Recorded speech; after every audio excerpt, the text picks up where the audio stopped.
দেশের নিম্নসারির অভিনেত্রী ও তথাকথিত নায়িকা মিষ্টি জান্নাত হাতে ভালো বাজেটের কোনো সিনেমা না থাকলেও কদিন পরপরই পাড়ি জমান দুবাই, আবার নানান সময় দেশের মেগাস্টার শাকিব খানের সাথে নিজেকে জড়িয়ে আসেন আলোচনায়।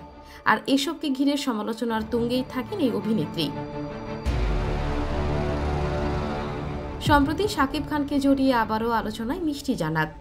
গতকাল রবিবার সামাজিক মাধ্যমে আবারও মেগাস্টার শাকিব খানের সঙ্গে পুরনো একটি ছবি শেয়ার করেছেন মিষ্টি জান্নাত। এমন দৃশ্য অবশ্য নতুন নয়, এর আগেও বেশ কয়েকবার শাকিবের সঙ্গে তোলা ছবি পোস্ট করেছেন এই নায়িকা। ফলে নতুন করে নানা ধরনের গুঞ্জন ছড়াতে সময় লাগেনি। এদিকে নেটিজেনদের একাংশ মনে করছেন হয়তো আলোচনায় থাকতেই বারবার এই নস্টালজিয়া কৌশল বেছে নিচ্ছেন মিষ্টি জান্নাত। কারণ এর আগেও অভিনেতা বাপ্পি এবং ওপার বাংলার এক নায়কের সঙ্গে তোলা পুরনো ছবি প্রকাশ করেছেন তিনি।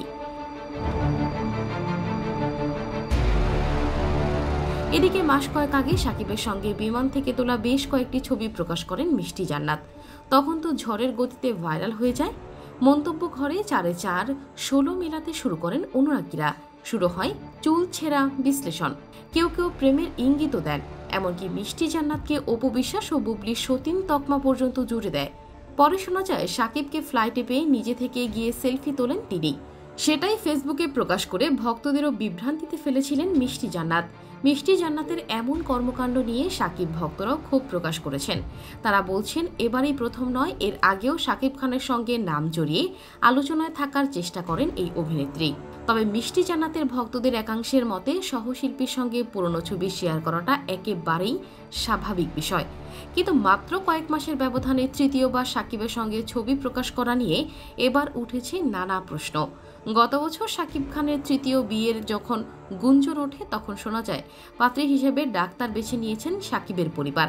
সে থেকে গুঞ্জন হয়তোবা মিষ্টি জান্নাতই সেই পাত্রী, কারণ অভিনেত্রী পরিচয়ের বাইরেও তিনি একজন দন্ত চিকিৎসক। এ নিয়ে মিষ্টি জান্নাতকে প্রশ্ন করা হয়, তখন তিনি বলেছিলেন হলেও হতে পারে, দেখা যাক। 2014 সালে লাভ স্টেশন দিয়ে অভিনয়ের নাম লেখানো মিষ্টি জান্নাত নিয়মিতই কাজ করেছেন চলচ্চিত্রে, পাশাপাশি ব্যবসার সঙ্গেও যুক্ত তিনি।